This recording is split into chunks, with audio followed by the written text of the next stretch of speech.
I'm just gonna put this on Twitter now. Okay. I guess. Wait, hold up. This is confusing.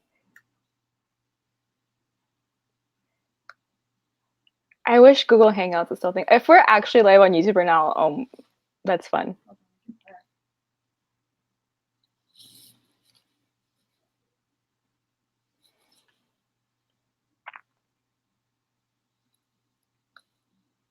We are live. We're live. Oh wait, do you want to keep it up for comments, or do you think they're gonna show up here? Oh shit! Oh, hi. Oh, hi everybody. This is fun. I'm Andrea. This is my channel, Book Ramble, and I'm super happy to be here. I'm in California right now, not at Book Fest, so that kind of sucks. But I'm 23 years old. I'm Mexican American, and I'm really excited to do Latinx-A-Thon. Yeah, your turn. I'm from the channel Bookie Charm, and we are all here because we're all at Book Fest, and I'm also Mexican American, and I'm really happy to be here. My name is Yvette. My channel is Book Cave. I am also Mexican American, and yeah. I'm Jocelyn. I am Yogi with a book on YouTube, and I am Cuban American. On the center. Okay, fun. Also, hi to Stephanie and Kathy. Yeah, hi. Hi guys, thanks for joining us. So I guess we get started with like why we call this Latinx-A-Thon in the first place, I guess, right? Yep. Does anyone really want to start on? Well, Latinx is a gender-neutral way of saying Latino or Latina, which are people who are from or descended from a Latin American country. So that's where we got it. That's where the term comes from. So yeah, the X is just a term that's inclusive of all peoples that identify as from Latin America or of Latin American heritage. So that was important for us for our readathon. Yeah. And like we retweeted Jocelyn retweeted a really cool thread on our Twitter page if you want to see it as well, of why, from David Bowles, right? Of why it's like important and like Indigenous music and all that kind of fun stuff. So you'll have to check it out if you have the chance. But yeah, besides that, I guess we can start this discussion with when was the first time you guys saw yourselves like represented in a book? Yeah. Want to start? I can start. Go ahead. So mine was documented. Last year for Latinx Heritage Month, I picked up The Victoria in My Head by Janelle Milanes. And that was the first time I had read a book with a Cuban American character, or that I remember specifically being Cuban American by a Cuban author, and that really felt true. Because earlier that year I had read The Seven Husbands of Evelyn Hugo. Didn't fully connect with Evelyn in that way, though I think she's an awesome sort of person. But The Victoria in My Head by Janelle Milanes made me sob so much to see myself like that in a book specifically. In other media, Amy Santiago in Brooklyn Nine-Nine, played by she's wonderful, and I love too that she just gets to be this semi-panicky all the time, like really organized and stressed sort of person, because I also definitely identify with that. But yeah. I can go next. I first saw myself in books about a year before I started my channel. I think it was 2016. It was 2 books I read in one weekend: Lambeth Lost by Zoraida Cordova and Aristotle and Dante Discovered Secrets of the Universe by Benjamin Aleta Sainz. I was just getting back into reading, and so I really wanted to read books that were both Latinx and queer because I didn't know like that was a thing. But I don't know, it was really magical. I think that whole weekend is just a haze of just, oh my God, like I am here. And especially Aristotle and Dante takes place in Texas, and being Mexican, Texas, and queer is a whole different experience in itself. So that was pretty cool to see. For me, I think it was Love, Sugar, Magic, the middle grade series by Ana Mariano. And I really resonate with Leo, the main character in that book, because she's a Mexican American girl that struggles with being Mexican and not being Mexican enough, and being in a family that she always feels like excluded from things, but wanting to be a part of things. And that book involves a lot of baking, and I love baking and magic. And it's just a really fun story about a really curious girl that wants to be a part of something, but can't quite get there. And I think that lately I've been reading a lot of like Latinx books that feature immigration and like a lot of pain and a lot of struggle. And I think that because this book was just a girl being fun, having fun, that it really resonated with me. And that's the first time I really felt like connected to a character in a book. Yeah, as far as me, I think it was Selena. Yes. Oh, for me, it was a little younger. I was in elementary school, and I was in the library, and I remember seeing like a copy of Esperanza Rising on the shelf, and like it was so exciting to me because I'd never seen like a word in Spanish like on a book before, and I didn't realize I was kind of missing it until I saw it, and I was super excited. And although like she's very different from me, like I'm not. She emigrated straight from Mexico, and like I'm first gen. So we weren't that similar in that way, but just having like the same kind of culture and like the food for me, like food in like an Own Voices book is like so familiar and comforting. Like you were saying with Love, Sugar, Magic, like it's just something that feels like natural and organic and just like warm. But yeah, and then later on, like I wouldn't like I stopped reading for a while, and then it would probably until recently, like I started reading Own Voices when it was like when I started my booktube channel and that kind of stuff. So like Sylvia Moreno Garcia and that kind of stuff really makes me feel good. Yeah, for sure. But yeah. For your books, for you guys' TBR, how did you choose like what books to read? I looked at all of the things I haven't read and I was like, oh yeah, I can totally read this. Because at this point too, my Latinx to read shelf is monstrous in proportions. So that was the first thing I did, was looked at all my books, and I moved them over to a specific shelf in my room so I could just stare at them and by them.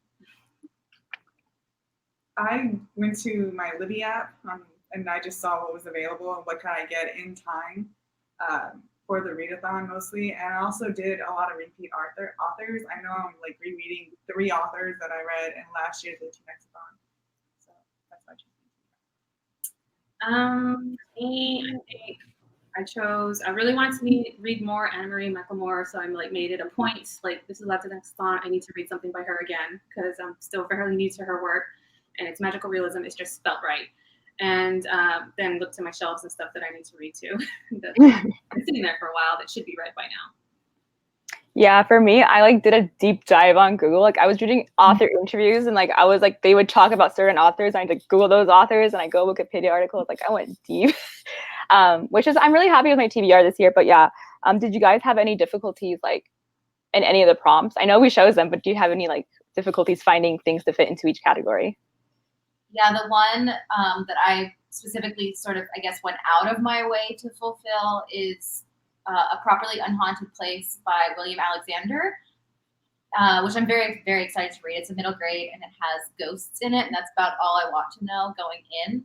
But I wanted to, for our intersectional prompt, I really wanted to read a book by an author that is disabled in some way. So I was like specifically looking, I was like, I don't even know where to start with this. And then one of my friends also suggested, oh, hey, there's this anthology about like disabled writers writing stories with disabled characters.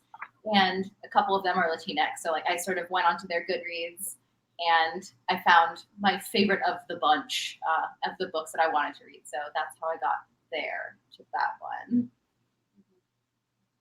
For me, the one that was really hard that I really wanted to find a book for was the Indigenous prompt, like reading from an Indigenous Latinx author. That one is really hard for me because I found, at least online, that most of the stuff from Indigenous authors is translated to Spanish and not really translated to English very often. So that's kind of hard to find something, for me at least. And I'm not at that reading comprehension level where I can consume Spanish poetry like I do with English. So that was really hard. And I know we talked about this, Andrea. You said there are online, but it's hard to find them like translated published works into English, which I think is sad. But yeah, that's the one. No. Well, I think, all my books from the library. So I think it was just a challenge to find Latinx books at my library. They do have a couple categories that are for like Texas books, and a lot of those are usually Latinx. But yeah, it's just, you don't know. I just have to see what's available, and I have to go and see what the author is, what prompts they might go, and it was a whole long process.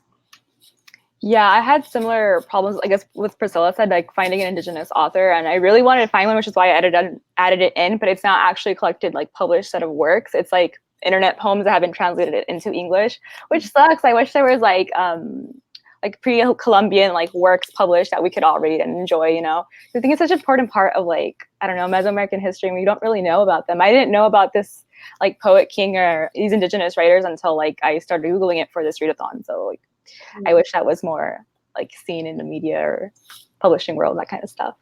But yeah. A lot of the stuff that I saw too was scholarly, like academic books, like things that you could buy from like a university store. So that's kind of not as accessible as I wish it were too. Yeah, accessibility was a big thing. Like they're just like snippets, and like I don't want to buy this $500 book. You know, it's like, yeah. And I even asked my dad. I was like, "Do you know any Indigenous authors I can read? Because I really want to read an Indigenous author." And he would tell me these, but they were all in translated to Spanish, and I wanted it like Spanish and English. So yeah, it sucks because there's like that disconnect. You know, if you're like U.S. born, and like if you're like originally from the country of Latin America or whatever country in Latin America you're from, it's like, I don't know, there's like a disconnect there, and I wish it would translate over easier. But yeah. Do you guys have any like Latinx books that you would recommend to anybody, like regardless of our prompts? Like somebody should read it, definitely. I mean, I think we all love Carmen Maria. No, I'm sorry. Carmen Maria Machado is good too, but I was thinking Sylvia Moreno Garcia. We've been talking about her a lot recently. I feel like I'm always trying to tell people, like, have you read her yet? Yeah, because it's just she doesn't get the recognition she deserves. She Yes. books, and they're all different from each other. And it's just like, if you don't like one, you might like another one because they're different and they're all wonderful. Yeah. Yeah. Garcia was the first one I thought of too. Yeah.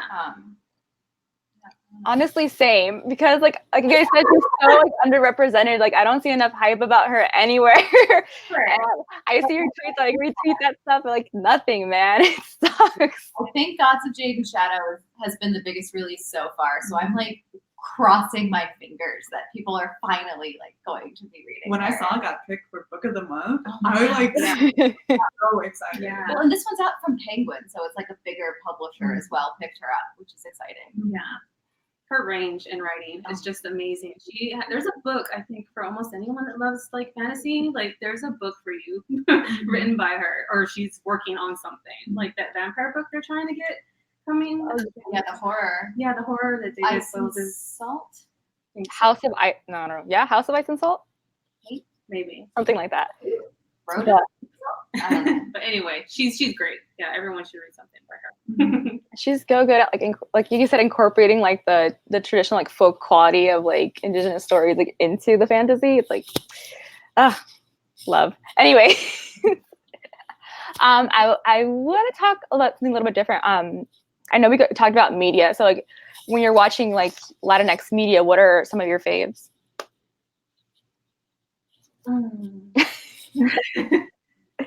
Pose. I was waiting for it. Yes. Whenever there's some question somewhere like, oh, like what do you recommend? It's like, it's Pose. Everyone should watch Pose. Yes. The New York 90s ball scene. So it's a bunch of trans and queer folks behind the camera and in front of the camera, like trans people playing trans people, which should not be revolutionary, but it is. And like one of the producers is Janet Mock, and it's a really important time in queer history that like is very recent and something that there needs to be more material on, I think. And the show is also just really, really good. Like you laugh, you cry. It's amazing. Yeah. So fun. I love like what was I say? Lil Papi's character. Like he's such like a good like character, and like his representation. He's like so like free, and like I just love him so much. I love the relationship between him and Angel in that show. Yeah. They're so adorable. He's so pure. He is. Yeah. I watch a lot of TV. I like We were talking about, I was talking with Priscilla actually, Diablero. Yes, I didn't want to take it from you. No, you can, go ahead, take it.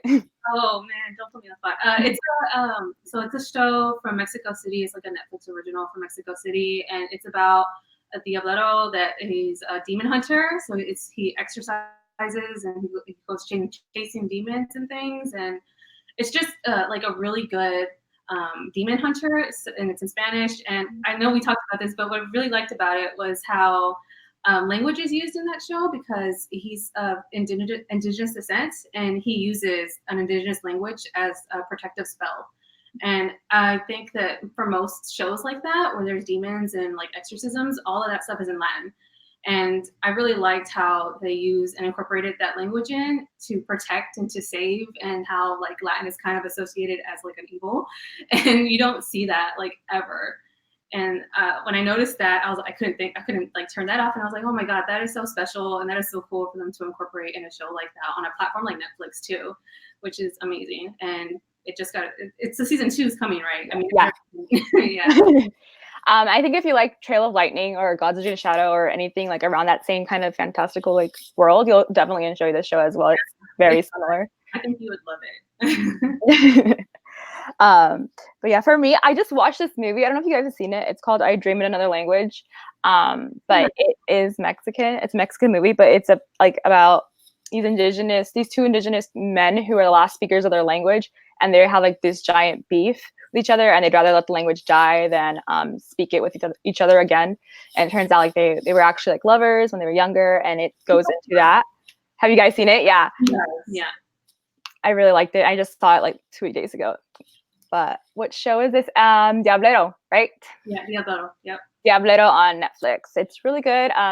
The VFX is a little a little lacking, but it's fun. Yeah.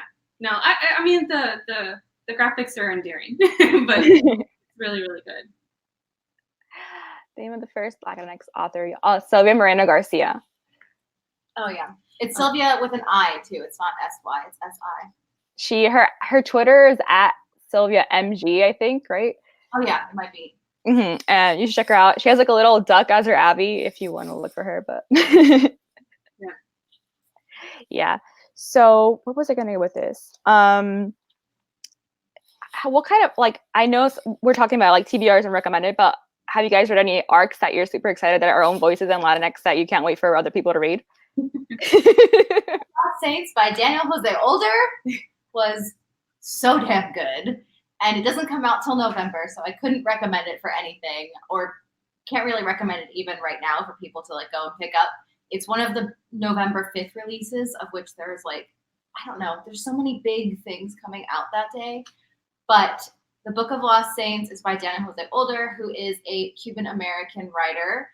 He also is writing one of my current favorite ongoing middle grade series, the Dapple Hill Squad series. And The Book of Lost Saints is, I think, my favorite way that the Cuban Revolution has been explored in literature. And it was so, so very emotional for me.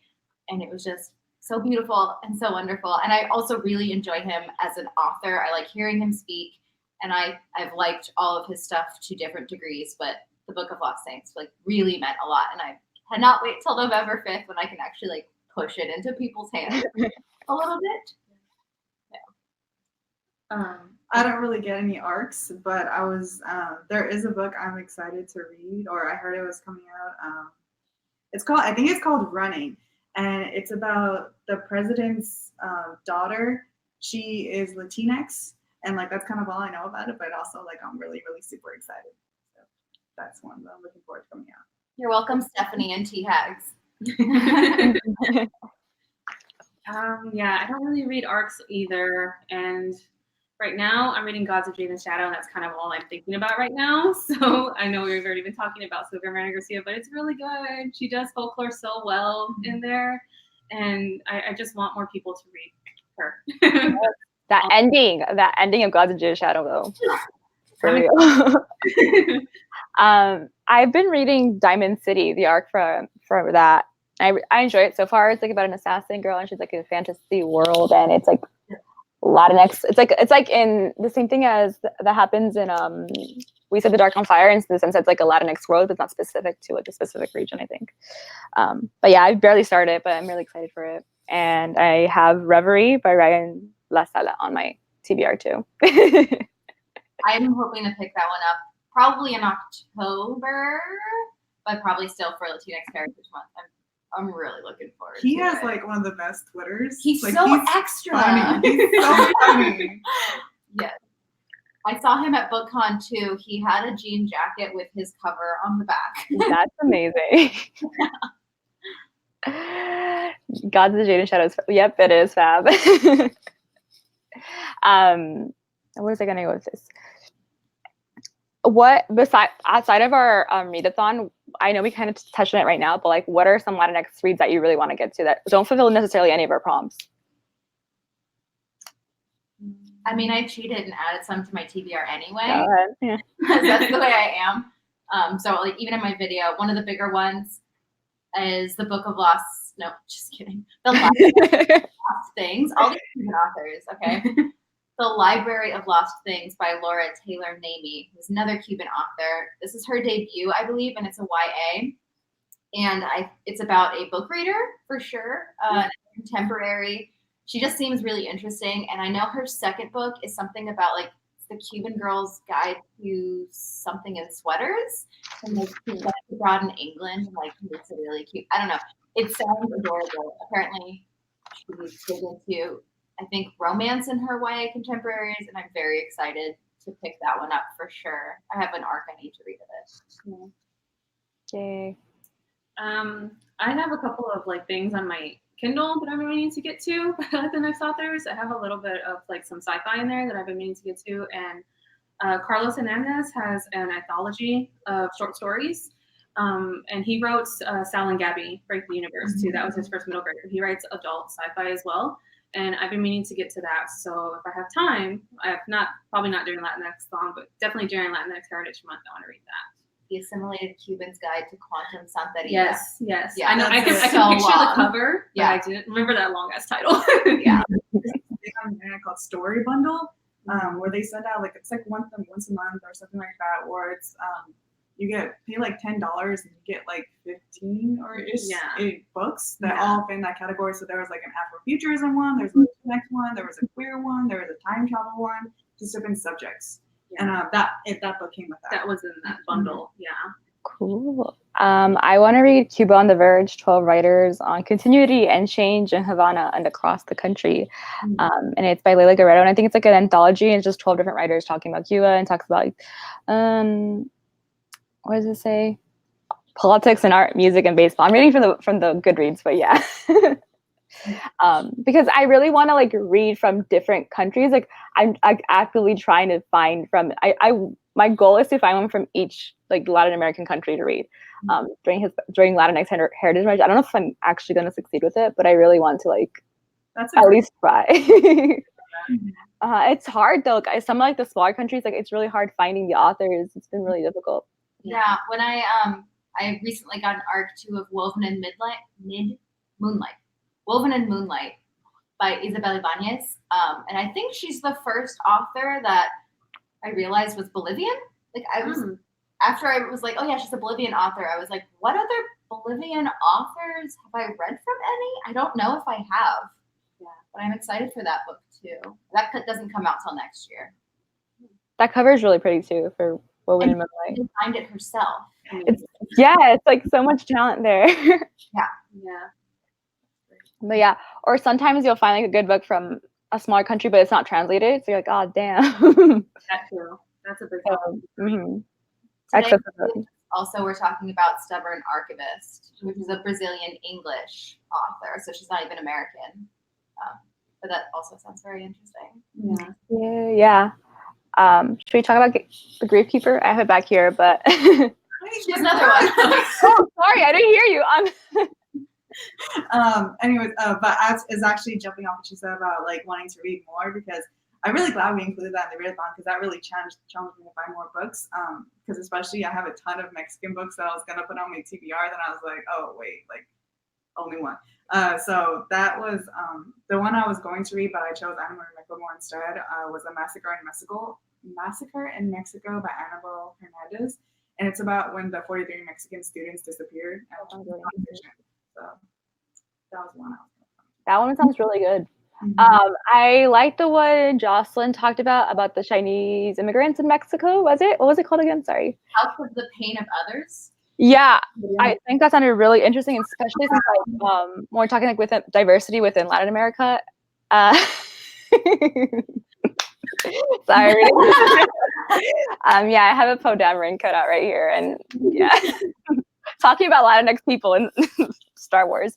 Anyways, but like diversity within Latin America in terms of like different ethnicities within it, I think it's super important, and that's something that I really wanted to challenge myself. Looking forward, and for Latinx literature, like looking for like you said, not only intersectional authors, but like people that are like mixed and that kind of stuff that live like in these countries, but don't necessarily like, pertain to like an indigenous group. If that makes sense, or mestizo. Yeah. What is it? There's another book that I know has a similar sort of thing. Mia Garcia, The Resolutions? I think I can see the cover. Yeah, it's The Resolutions. I want to say it's Mia Garcia's the author, but apparently one of the characters, I think it follows 6. I think he is Puerto Rican and Thai. So he's mixed race too, and Latinx and Asian, which is also something you don't really see that often. Is like that sort of intersection. So I'm interested in that eventually. I don't know if I'll get to it this Latinx Heritage Month, but maybe. Yeah. Andrea, didn't you read a book with a Chinese character? It's Lion Island or something? Yes, I think it's called Yo Soy Lion Island. It's he's Chinese, African, Cuban. Oh, yeah, I read it. Yeah, Margarita Engel. I read it last Latinxathon, and it's like in verse. It's in poetry verse, and it's about him fighting for liberation rights for African and Chinese immigrants in Cuba. And it's really good. I think everybody should read it. It's middle grade, and it's a really quick read. It's like 200 pages. But that's like one of the only books I read that have like kind of an Asian Latinx character. Like it's something that I've been constantly looking for too. And I think it's kind of strange since there's kind of like a really sizable portion of like Asian Latinx people, I feel. And I don't really see it in books, at least English ones, English literature, I don't know. And I will say too, if you're looking for like books that are from smaller countries, Kislet does really good. There's a lot of diversity in picture books that are available. Like I've read picture books from Peru and Panama, and if you're looking for like a smaller country like that, Kislet is doing some really great things with Latinx diversity in publishing. I recently saw a book on Goodreads. It was a picture book too, and it's surprising because it's something I haven't read in actual like middle grade or YA or new adult. It's called Yo Soy Muslim. I forgot the author's name, but it was like a Muslim Mexican American kid, and it's a picture book. And I thought that was so interesting because like that's where all the diversity is. It feels like in terms of within the Latinx community. It feels like it, yeah. But yeah. Anyways, I was talking about Grief Keeper. I don't know if you guys want to talk about that a little bit. Sure. Yeah. Is there something about the book that you guys are excited for, or what are you most excited for Grief Keeper for? I'm excited that we're getting this aspect of like the U.S. experimenting on people of color, because I know that's like a thing that has happened a lot and still happens a lot. So I've never read something with that, and I'm excited to see how that is handled. Yeah, I feel especially like sci-fi and like immigration stories kind of go hand in hand a lot of times. So I'm really excited to see how like this kind of converges as well. And I feel like it's super timely, and I'm excited for it as well. And the plot, I haven't heard. I watched a movie that was kind of similar to it, but not really. Have you guys heard of Culture Shock? It's like a movie. It's like on Hulu, but it's like similar in the sense of U.S. doing experiments on undocumented people, and I really enjoyed it. So I'm excited for this one as well, and I'm excited for everybody else to be reading it at the same time. I'm so glad we did the Latinx takeover. Oh, I know. Yeah. I'm so happy everyone sort of banded together this year. Mm-hmm. I was really excited. Yeah, it was fun, and I'm excited that it's like another smaller country. Like, I'm glad we didn't pick like. I know I'm Mexican, but like I'm glad we didn't pick Mexico. That makes sense. Yeah. That was my answer. That we picked a smaller country that we don't really see a lot of. Big names, big books coming out of, so I was excited to read something from El Salvador too. Yeah. especially I feel like since like there's so much like not I don't want to say beef, but like animosity between like the Mexican government and like Central America. So I was excited to see how her journey through Mexico is going to happen and how that's going to be like written in through the book as well. Yeah, especially because the way that different people from different countries are treated as immigrants in this country. Like I know for me, Cubans are some of the most privileged Latinx people coming over to the States because we still have the wet foot, dry foot rule. So if a Cuban is caught on land, they're not forced back to Cuba, but if they're caught in the water, they send them back. And we also get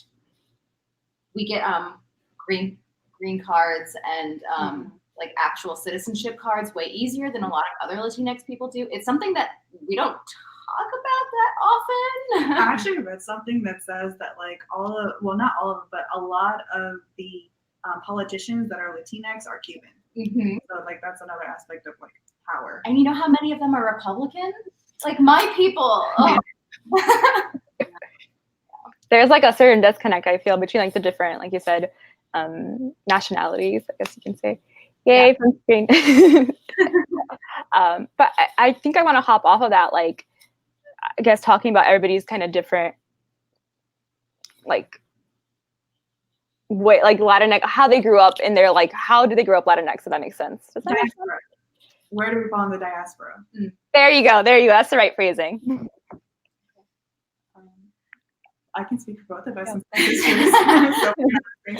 add on. So our dad immigrated from Mexico to the US when he was a kid, and then our mom's family has been in the country for a while. Her great grandmother was the one that came over, and we live in Texas, and we have a lot of family still in Mexico. Yeah, so we definitely identify. Well, I identify as Mexican American, so we definitely identify with that hyphen, that identity of being of two places at the same time, but not really. Even though our mother's side is from Texas, and Texas is technically Mexico, so it's, you know, it's a thing, but it's also not a thing. It's an issue. Crossed us. We didn't cross the border. Yeah, so that's us. Do you want to go, Jocelyn, or should I go? You go first. Okay, cool. My mom, she lived in the border actually. So she's from a border city. So she grew up like crossing over like frequently, if that makes sense, to the US. But she didn't move to the US until like the 80s.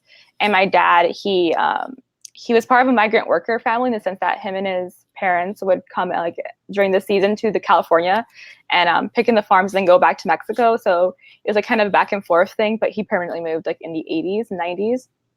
And then that's where they met. They met here in California, and they've been here ever since. Most of my mom's family is here, immediate family, but my dad's family is like basically all in Mexico. But my mom, since she's from the border, they had like in the 80s, there was like some kind of agreement, some kind of amnesty thing that was happening there, and she was able to get like her visa really fast and that kind of stuff. But she's not a citizen. She's the permanent resident. So, yeah.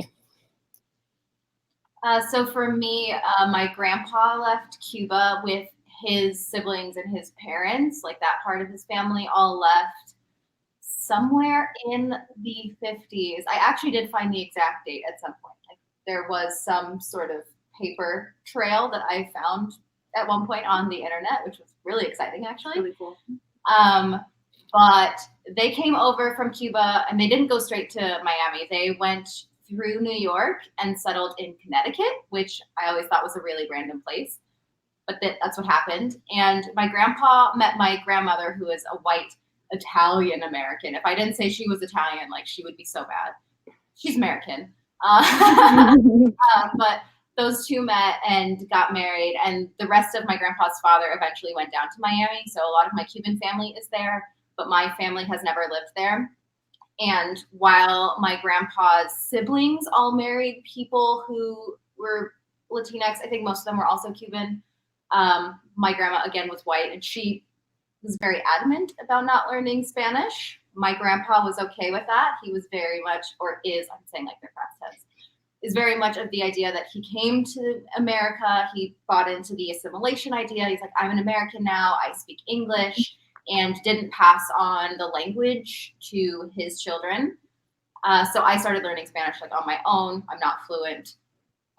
The one big cultural marker I've always had is that my family goes so hard at dominoes. That's the one thing we all bond over is like who's gonna be winning dominoes right now. But yeah, that's my family story in a nutshell. I feel like that assimilation thing is such a big thing in Latin American communities. Like, you know, you have friends and stuff. Like, I have friends that like, don't speak a word of like Spanish or know like beyond their immediate family because of like trying to fit into like the American ideals and that kind of stuff. So that's why I think like reading own voices and having readathons like this are super important to show people like you should be proud of your roots and that kind of stuff, you know?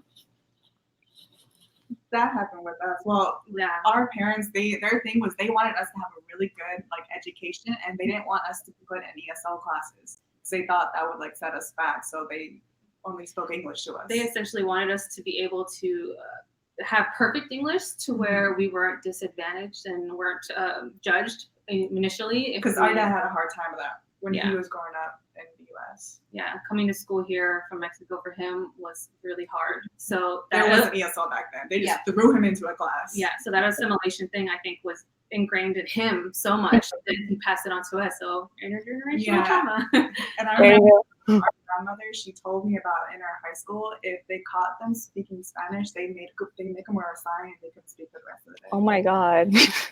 Terrible. I don't think my grandpa ever went to school, but he taught dance when he was in Connecticut, and they just called him Chico.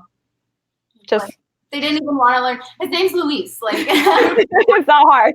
they called him Chico, and I'm like, okay, Yeah. sure. I mean, even when we were in school too, anyone that spoke Spanish, there were teachers that said, don't speak Spanish here, like speak English here. So it's even in school with kids that speak both or a little bit of either, that's a thing that is not encouraged, to say the least.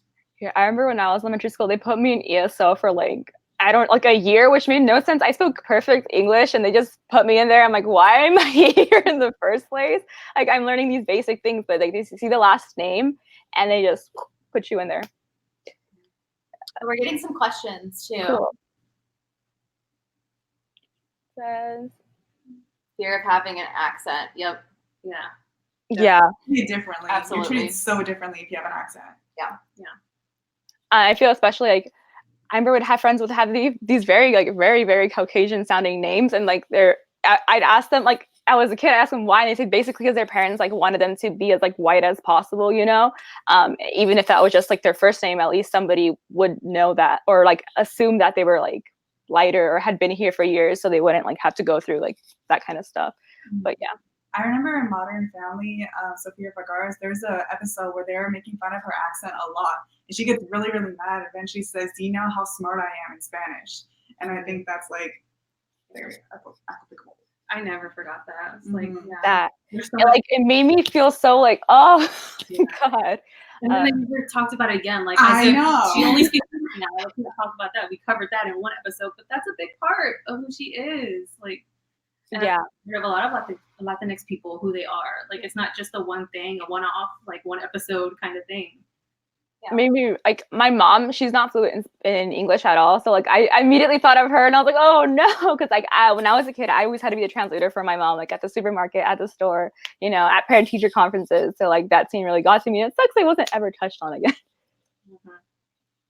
And to Carrie's question, yeah, I'm sure non-Spanish speaking immigrants also get a lot of it. I think we just hear about Spanish speaking immigrants the most because of the US's like physical space near Latin American countries. Yeah.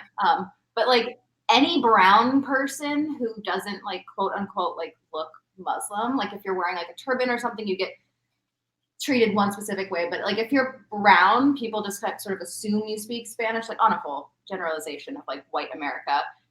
And yeah, it's like speak English. Mm-hmm. And I think always. And I think a lot of people are comparing to like some European accent.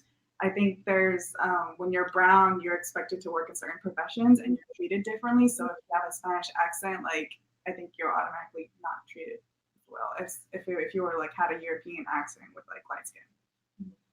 Definitely. I mean, like we're talking about colorism, and like colorism, like I feel like I have a lot of white privilege because like I can go out in life and like not experience as much discrimination as people like my mom do. Like my mom, like if I go out with her, like people treat her really badly just because she's darker skin. Like the other day, what was it? We were waiting in the line to get to the hospital because my uncle wasn't there for a reason, and the front desk lady like looked at her and she was like, "No, Spanish is over there." Like she didn't even like try to listen to her speak English. Like she just straight up like sent her away, and I thought it was so rude. And I just stood there like with like in shock that like things like that, like that kind of discrimination like just happens immediately to some people, and they don't even feel bad about it or like think about it twice. So.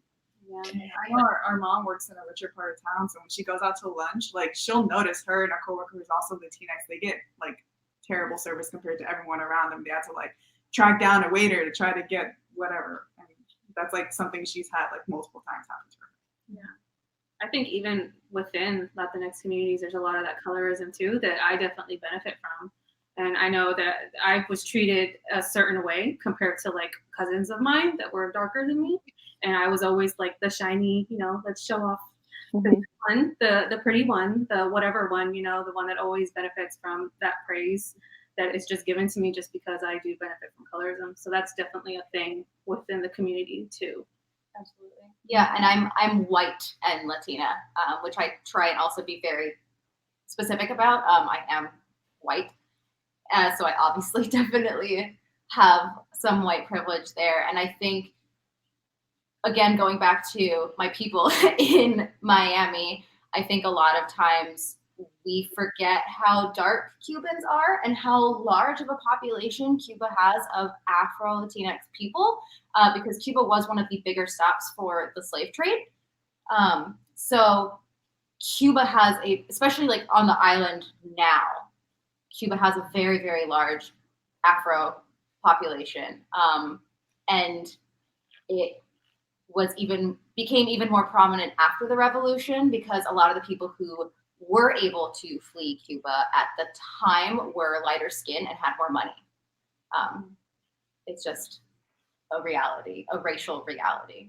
Yeah, I think that's why so many people love Celia Cruz, because she's just that Afro-Latinx like Cuban that like means so much, and that such a figure. And I'm watching Celia right now, so that's on my mind.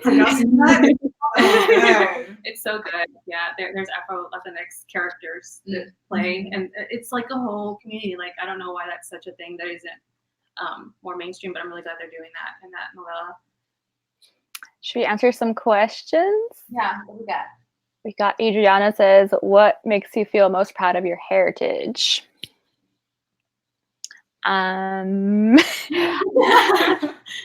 Honestly, I think family, for me, family is a big thing. Like with my family, we're super close. Like I go visit my grandparents like every week. Like I'm really close with them, and we're just like very loving, like a connected unit. So definitely like family and like spending holidays and like checking in with each other. Like definitely that's like something that makes me really proud of our heritage. And I think it comes from like they all kind of like my mom's side of the family, at least they all kind of immigrated to the States together. So like there's like that bond that they don't want to break. Yeah. It's always family for me. Yeah. It always comes down to family. Yeah. There's just a certain bond that we have. I feel like within our family that I don't see in other cultures maybe or other heritages. But yeah, it's the holidays, the food, the being able to see my grandparents all the time and my parents all the time. We have dinner with our grandparents and our parents every Friday. So that connectedness, I think, I'm really proud of. Yeah. Where is it? Another question. It says, "I want to hear about your food. What is the food you ate growing up, and what is your fave?" So I'm going to start because I know I'm going to have an odd answer. Again, my family didn't like super pass on a lot of our Cubanness. So I actually spent the first 2 years of my life in Arizona surrounded by a giant Mexican population. So I ate so many tamales growing up, and it's still like a very nostalgic thing for me. In terms of like food of my people, Latinos like are the best thing ever. Love them so much. We have pastelitos, which are amazing, just like guava and cheese, flaky goodness. And then I can't think of the fruit mango without my grandfather, because he was the first one who like fed me mango, and like there was just like a whole thing. So when I think of mango, I also think of Cuba. So our grandmother, I know like everyone eats tamales at Christmas time. Our grandma makes them from scratch. Like she makes the masa from scratch. She goes outside and grinds the corn and does all that. It's a process. Yeah, it's like a 3-day process to make tamales. But also another big thing was when we were little, we used to make milanesas with our grandma. I was gonna say that. Oh, well, you can take it away then. Oh yeah, okay. Well, milanesas I think are my favorite just because of the memories attached to them. We used to spend summers with my grandma while my parents were working. They would watch us, and we would go through the whole process of like rolling out the crackers to like bread the milanesa and then fry them, and we'd make lemonade, fresh lemonade, and she would add like her American like side dishes because she thought that's what we liked, and she would add like mac and cheese to the side with lemonade. But I really love the milanesa, and I think that the memories tied to that I think are why I love it so much, and why I'm always gonna remember that. I'm always gonna remember summers of that. Well, it's tamales again. I know we all said it, but like it's such a big. That's my favorite food to eat. Tamales, like my grandma's tamales, like the best, right? Everybody says that their families is the best. So definitely that, because that's like special occasions are tamales, like birthdays, Christmas, New Year's, Thanksgiving, all that kind of stuff meant tamales. So like tamales are really big to me, and barbacoa, like I don't know if you guys know barbacoa, but yeah. I love barbacoa. Like it's my favorite. It's like my dad's recipe from Zacatecas. So every time he makes it, it reminds me of like my family down there and my grandparents. And like they made it like in the ground. Like it had a ground oven. They would put like banana leaves on it and all that kind of stuff. So did you see the Taco Chronicles? Yes. And they're like, I love barbacoa. It's the best hangover food. We always get it after a night. It's always a Sunday thing, and I found out why in that show, because they do it overnight. It takes like 12 hours in the ground to cook, really with the coals and everything. It's a process, yeah. And then like I love pozole too. It's just my fave as well. Like I like when I know it's not like I like the pre-Columbian origins to it. Like when we're eating like these foods, I'm like, oh, like somebody back then, like some variation of this they ate, and I'm eating it today. It's like a little connective tissue in a way. And then in terms of snacks, I love all Mexican candy. Like I will eat anything with tamarind in it. So I don't know what's called, but like the watermelon with the lollipop. Yeah. That one's good. I remember when I was in elementary school, they do like black market like sales of that kind of stuff, like that. And the Lucas, the little chili powder. Yeah, those kids will sell those things for $1. Like, and hot Cheetos with cheese. Yeah, that was a big thing, and back in the day. But next question: favorite TV movie representation of the Latinx heritage / community? Pose. Yeah, Pose. Afro-Latinx people in New York. It's great. And they're actually like Afro-Latinx actresses. Yes. I think that's so important as well. Like you don't see it like on TV. Like back to colorism. Like most of it is like lighter skinned people. Like all the telenovelas, they're all very pretty white people. Yeah. Or like there's like a weird. Sometimes they have like that weird love triangle, and one's like noticeably darker, or like given indigenous features or like Indian accents, and like you have like the white girl, and the white girl always wins. The white girl always wins. Yeah. TV One Day at a Time. Yeah. Oh, One Day at a Time. One Day at a Time. Yes. So good. I love One Day at a Time. I still like my big thing. I can't think of it and not just be like, they couldn't get one Cuban actor, like not one. But yes, I really, really enjoy it. It's the perfect kind of sitcom for me. It's like so cheesy, but also like really sweet and wholesome. Yeah, there's so many good messages too. I especially like the mental health.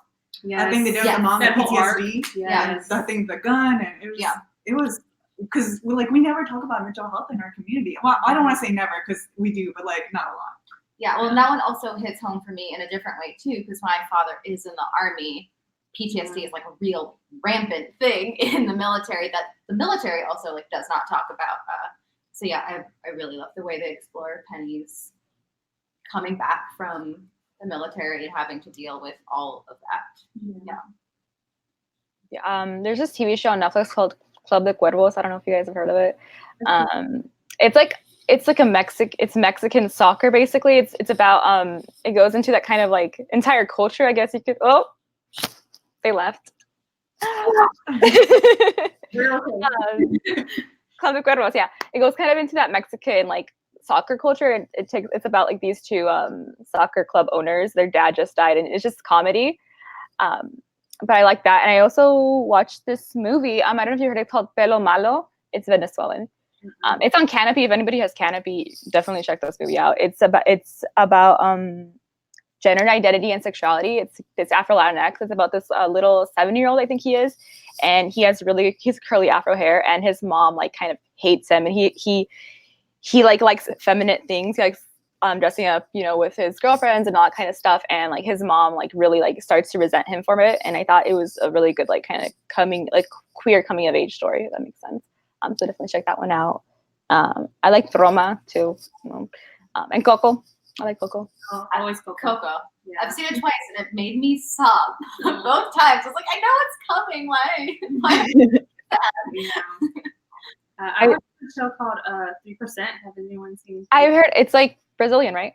Yeah, it's Brazilian. It's out of Brazil. It's in Portuguese. And there's captions or whatever. So if you want to watch it in English, you can. But it's about like they take 3% of the population and they put them in like this academy center, and they have all these tests to go to the promised land where there's not any poverty or like health issues or anything like that. And there's Afro-Latinx characters in there. There's, you know, it's a really diverse cast. There's a disabled character. I was just about to say that. You know, I think he's in a wheelchair. And it's a really interesting show. I haven't seen season 2 yet, so I'm only speaking about season 1. But just how they discuss classism and the advantages certain people have over the other people to like kind of streamline them into like this promised land. It's a really interesting show. I like that show a lot. That's on Netflix. What Ganda's saying about interchangeability in media, I think it's called Pan-Americanism, right? I think it's such like a thing that happens. I wish it wasn't. Like I think that there's like danger in kind of convulsing everybody into this one like identity and group, because you don't like see the differences and you start to see everybody as kind of like, you know, like interchangeable, as she says. But yeah, favorite underrated Latinx book. Pizza. Yes. Yes. Do you have it? Somewhere. Where is it? Can't find it right now. I don't see it, but yeah. It's such a great book. It's by Rios de la Luz, and it was our group book last year. Yeah.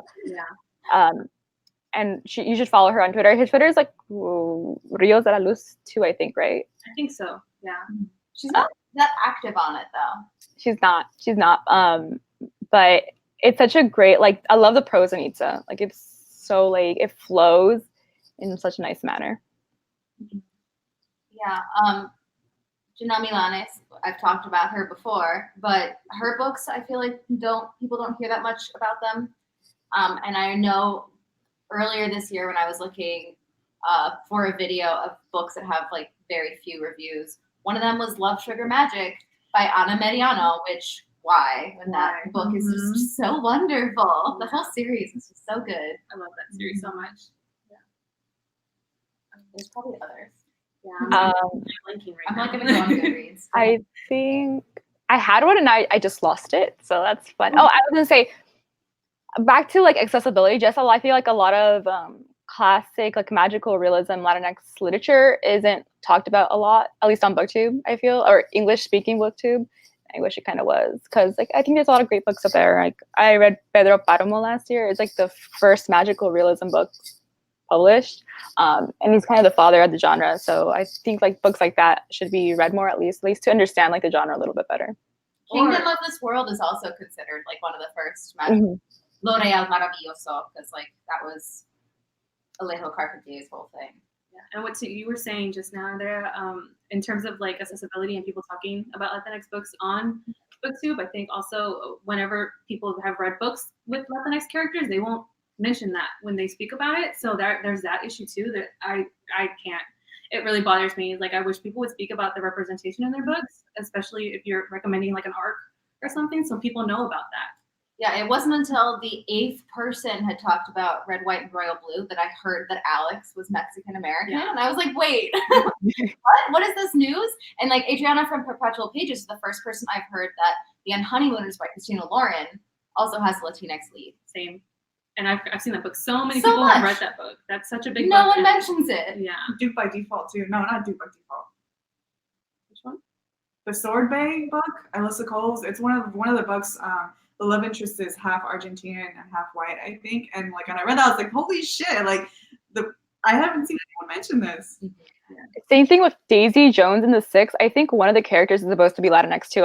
If you guys have read it yet, is Camila. I think she's supposed to be Latinx. She's never like she speaks Spanish, like a couple words here and there, but nobody talks about it, which is like surprising to me because everybody loves that book too. And I'm like, I think she's Latinx, guys. Yeah. Well, okay, so sorry, just gonna go off on a little tangent from here though. I do want to say that one of my big pet peeves is that when people talk about favorite like Latinx characters, Evelyn Hugo always gets mentioned.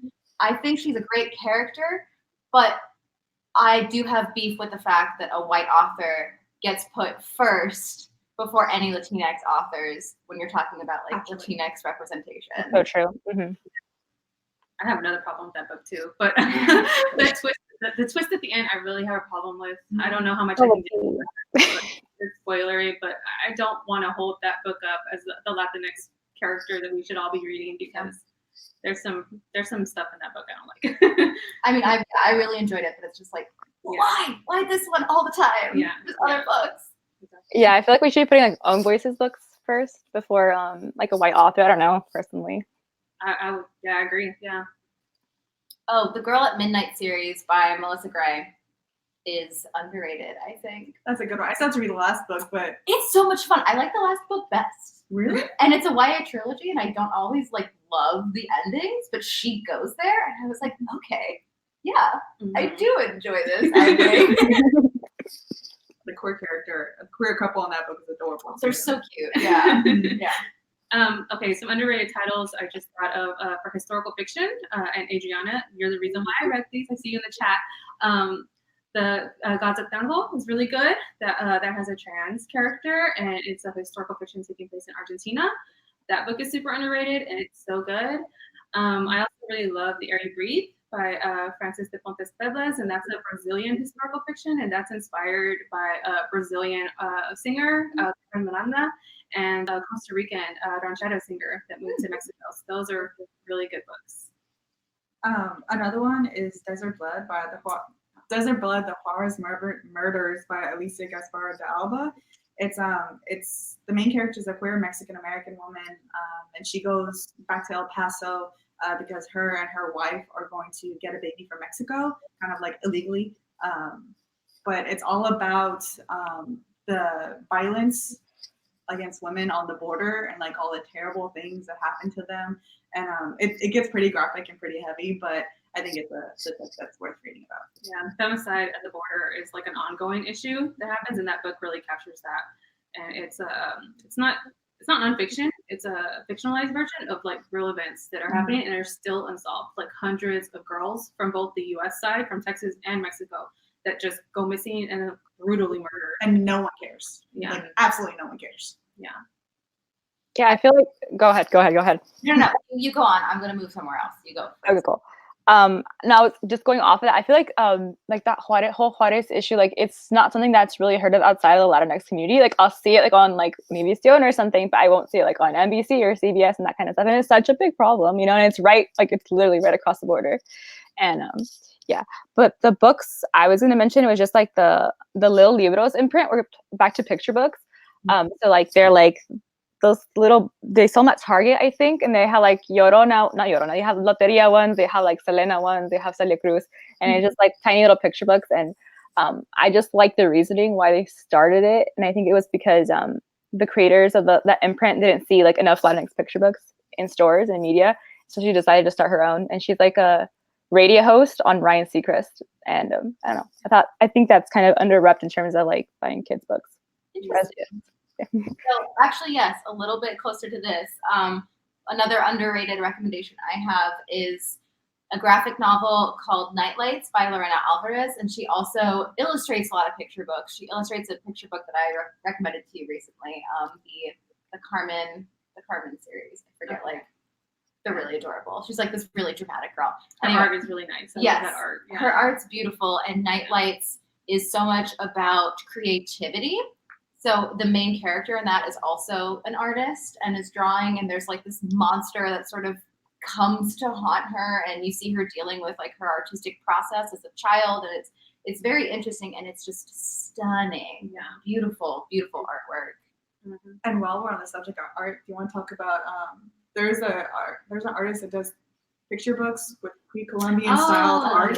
Alexandra Villasante has so many beautiful picture books that he exclusively has this style to him where he incorporates pre-Columbian styles. So it's like the profile look to and like different movements to show movement, like different profiles to show movement. And he does a lot of Mexican inspired stories, some nonfiction stories. He did one for the creation of this really big ballet folklorico company from Mexico, and he did the one that was called, what was it? Integration. It was about integration in California. Separate is never equal. Yeah. That one was about the integration of Latinx people in California with the other schools and how that was like a thing that was in the 50s, I think. There was before Brown versus Ford versus Brown. What's it called? It was like this big case. It was in Orange County, I think. Yeah, I think so. Yeah. But that he does a lot of like picture books like that are nonfiction, and the art is just stunning. It's pre-Columbian art. I really love that. Should we answer some questions? I know we missed some. Yeah, it looks like Jenna's asking about like websites and organizations where you can find more recommendations and authors and everything that are outside of Goodreads. I think pretty much going like on Twitter, a lot of people are active. Yeah, Latinx and Kidlit for sure. Latinx and Publishing, as well. And then Las Musas are also, they're doing mostly debut authors in YA and middle grade, so they're also always commenting on deals that have just been announced from different authors. The thing is, once you start following one of those organizations, you'll see how much they're retweeting from others. I think Sylvia Moreno Garcia, her website, she has a great list. Mm-hmm. Oh, she has a great like compilation, a database on her website too. Yeah. I think that if you find a Latinx book by a Latinx author that you really enjoy, if you follow them on Twitter, usually I feel like the Latinx authors are all retweeting and boosting each other. So that's a good resource if you find someone that you like.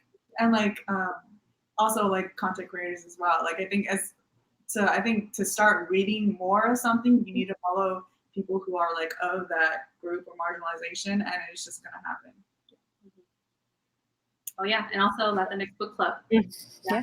Twitter. Yeah, one of the things that Latinx Book Club tries to do is retweet all of these things about authors that we see, and it's definitely helpful that there's 6 of us behind that account, because then we're like, oh, I found this, I'm going to retweet this thing, or Thank you. I think Jenna had another one earlier up. Oh, she said, I think it's similar to your other questions, and it's like where you felt seen in terms of representation. It was the first book, movie, TV show. Mm-hmm. I think we kind of answered it. I don't know if you want to go back into it. Boricua, yes. Oh, yes. She's great. Who's actually in the chat right now. Too. Yeah. Shout out to her. I found a lot of my books from your Twitter. Yeah.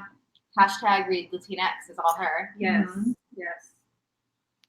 What was I going to say? I had something and I literally forgot about it. But I think, going back to Own Voices books, I guess we were talking about pet peeves about like white authors writing Latinx characters. So I guess let's talk about pet peeves.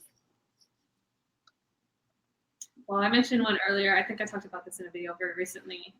Just when white authors try to write Latinx characters, it's very obvious to me. And if they don't do their research appropriately, there's a lot of like stereotypes incorporated, like, oh, that you speak English and then you just kind of switch to Spanish real quick. And then you kind of like translate that in English immediately after that, which is not how people talk. Like just trying to include like a bit here, like, oh, this is a Latinx character in case you didn't know. Okay, back to the story. I hate when they do that. I hate when like they describe Latinx characters. Like the way they describe them, I feel feels a little like weird. Like when I'm reading it, I'm like, oh, okay, like they'll really hyper focus on like spicy or like hot or like those kind of words, and I'm like, oh, okay, cool. Italic Spanish too. Yeah, Definitely. Daniel Jose Older has an amazing video on that, and he was the first person that I heard talk about that, and it completely changed the way I think about when I see italics for a different language now. Yeah. Also, something that gets on my nerves, and I'm not super educated on this, but I know Books with Wings has a video about it. It's when people call books by white authors magical realism, like the genre. Like it might have magical realism elements, but as a genre, magical realism is a Latinx thing that is about like colonization and taking your power back. It's very, very specific to Latinx people. And when white authors call their book as a genre magical realism, it's just no. Yeah. The word you're looking for is fabulism. Please use it. Definitely. But back to Jenna's question actually about representation. I just saw Poe in the background and definitely like say like no, but for real though, like seeing like, Latinx characters in Star Wars has been so heartwarming to me. Like seeing like Diego Luna and Oscar Isaac and like all these. I wish there was like more female characters that were Latinx in Star Wars, but like seeing them in Star Wars and like it just makes me happy, man. It just makes me real happy. Bad nicknames, yes. Yeah, names. Oh yeah. Perfect Chemistry. I hate that book because literally it has all these tropes in it, and it's like I hate it so much. Shout out to Poe's legs, yeah, definitely. Oh, hombre o muchacha, yeah. I don't know what the word about hombre is. Maybe it's because of Trump. He's that bad. Oh my god. Every time I hear that word, even if it's from like a Mexican person or a Latinx person, I'm just like, I hate that word. Or you'll see it written like, hey, essay, and you're like, whoa, what? Where did we go? Yes, hearing his accent, I was like, yo, my uncle talked like that. I'm so happy. Yeah. Did you see that post that they sent him? I think it was somebody's dad had watched the movie for the first time and hearing his accent, it was like, oh wow, we can be in things. Like I remember that. It was so sweet. I can't remember what the post was, but it was that on was Twitter, I think. Yeah. For me especially, like, because like I grew up watching Diego Luna in movies, and like so seeing him like in Star Wars, I'm like, whoa, I know him. Like I've seen him before, like everywhere else, and it's really fun to see him like in such a big franchise and get his own show. But yeah, I hate it when books like going off of the hombre muchacho when they do like the señorita thing. I don't like that. I hate that song. God, I hate it so much. That's so true, Jenna. Her comment. Oh. Yeah. What's it going? So when you're on the other side, when you're looking for like Latinx, like whatever your things are, like you see it in your description and you're like, oh, must read, adding it to my TBR right now. Yeah, basically I'm like, oh, Latinx author wrote this? Sure. The TBR, please.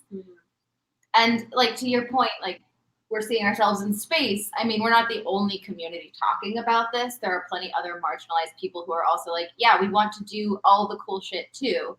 But I think especially this year, I've been seeing more and more books by Latinx authors where we get to just do whatever the hell we want. Like we get to go through all of the different genres and have all of the cute romances and like fun adventures. And Latinx fantasy lately has been amazing. Killing it.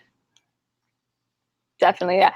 For me, it's same. Like if it's Latinx, I'll probably read it. But like extras are like sci-fi, fantasy. If there's like a queer element to it, like I'll read it. I love it. Give them all to me. Yeah. But yeah.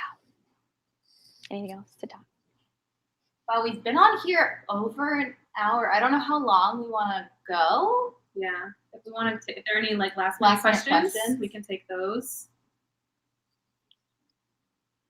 Can wait a little bit for that. I guess in the meantime, we can talk because we're all kind of in different parts of the country. So I guess the Latinx experience in in each respective area. That makes sense. I think Tejano like is a culture itself. Like we have our own music, Lifestyle. yeah, like Yeah, that's different, I think, for us. But I don't know how it's different from. I remember I saw a BuzzFeed video like a while back comparing like Californian Mexicans to Texans Mexicans. And, That's like, why I ask. But yeah, I because I know like there's like Tex-Mex, like we don't have a lot of Tex-Mex food, if that makes sense. Yeah. Here, it's more like, you're right. That was a weird question. But yeah, I don't know, because especially since like they're big states, so like even like different parts of the state are so different to compare to one another. Yeah. So Yeah, for me, I mean, I live in New York now, and specifically my neighborhood is very Puerto Rican. So like everyone, like actually everyone in my specific apartment building is Puerto Rican except like my apartment. So I feel like I see other Latinx people around more often. It's a little bit more rare to meet another Cuban, especially in New York City. Have very big populations of Puerto Rican and Dominican people. For sure, way more than Cubans. I mean, the biggest Cuban population is definitely in Miami and always kind of has been. yeah, mostly everybody's Mexican around me. My high school, I think, was like 80 or 90% like Mexican American. But when I went to college, it was really a big culture shock because it went down to like 20% like Latinx people, and I was like, whoa, where am I? Because like different, yeah, it's like culture shock there.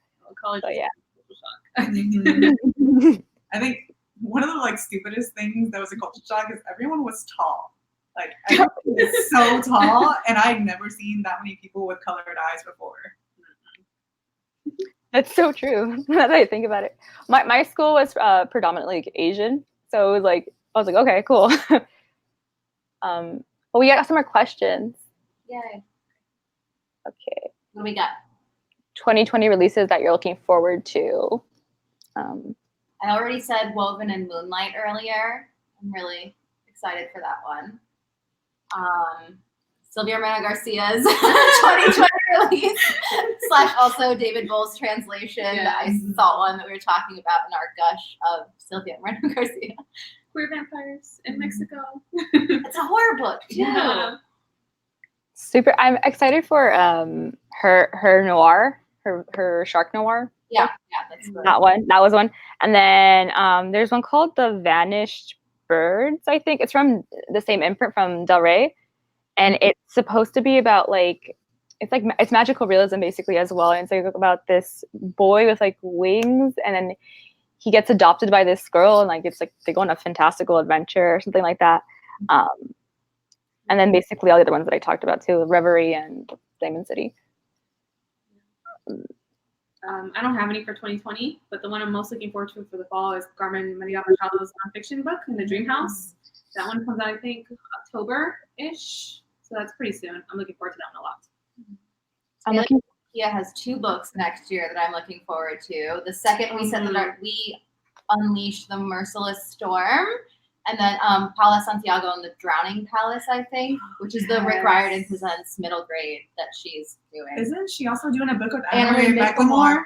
That, yes. And the 3rd book of the Love Sugar Magic series. Definitely.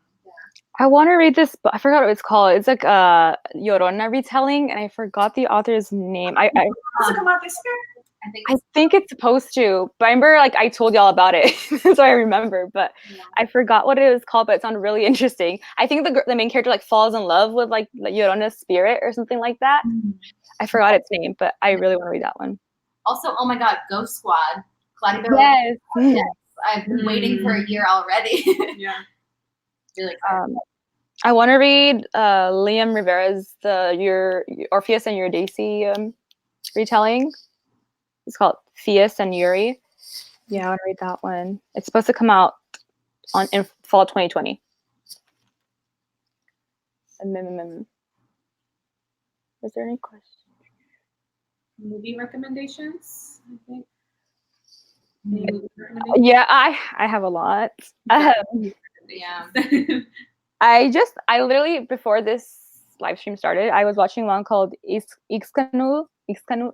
It's a Guatemalan debut. Oh my god, that book is or movie is so good. Yeah. You watched it? Yeah, I just watched it right now. It was really good. It's all in Indigenous language. I wrote it down. It's called Cachiquel. It's like a Maya language, and it's like a coming of age, basically, surrounding like this. It's a coming of age, like slice of life story. I think if you enjoyed Roma, you'll enjoy this one. It's kind of like the female characters I feel similar in that way. But Roma, I don't know if Mozart in the Jungle is written by Latinx people, but it stars Gael Garcia Bernal, and it's on Amazon Prime, and I really loved it, mostly because like, again, I grew up watching him like in telenovelas and in movies from Mexico. To see him like in like this English language like streaming TV show was really like weird for me, but like amazing at the same time. Slight tangent, his friendship with Diego Luna is so the precious. best thing. It's so precious. It's amazing. I love the relationship with like the what's his face? Cuarón, Alfonso Cuarón. That's cool too. Shape of Water is great. I think you consider that Latinx. It's Guillermo del Toro, and I think it has a lot of like references to immigration. Like if you really like read into the text, I think that it's basically an immigration tale. I liked all of that until a bit that I saw as quite ableist came out. Oh yeah, it's true. The deaf character, right? One thing where I was the deaf character? Is that? Yeah.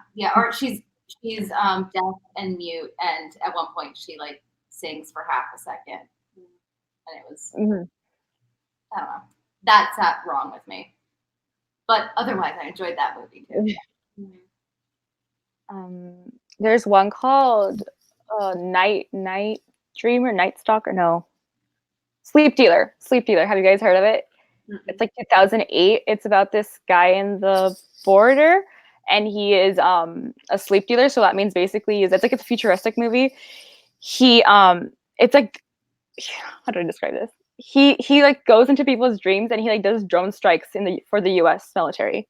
That makes sense. And like he does it because he's trying to like they're taking away the water from his like community, so he needs money for more water basically, and so he has to like do these drone strikes in Tijuana, I think it believe. Yeah, Pan's Labyrinth, technically Latinx. I was like Prisoner in Azkaban. Like classic, I think Golden Age Mexican cinema is pretty good too. Aventurera, Viridiana. I can't think of any more. Mexican Christmas movie that also featured the devil one year. That was I have no idea what it was called. It might just like have been called like Santa or something. And it was weird. Yeah. There's one that's called We Are the Tigers, or I Am the Tiger. It's supposed to come out next year or this year, I think. And it's about these group of kids that are kind of in the midst of like the drug war in Mexico, and they see everything through like this kind of fantastical lens, and they're like tigers, and it has like hand drawings in like inter like woven into the actual footage, and I think it looks really interesting. But yeah.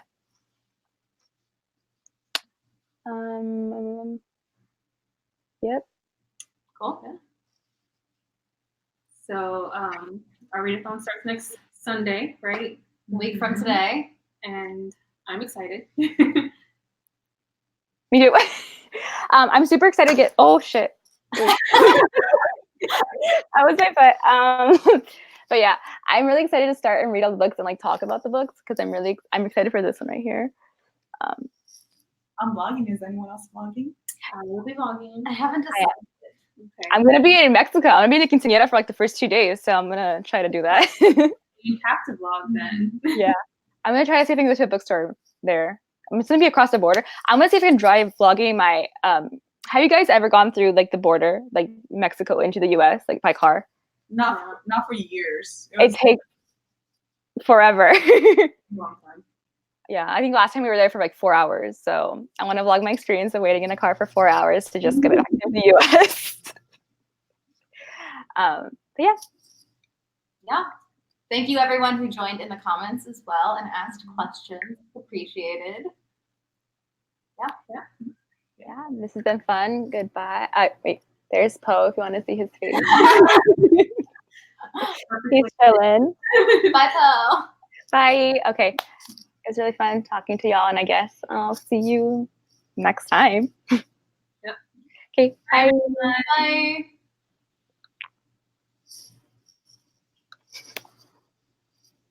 It's not ending.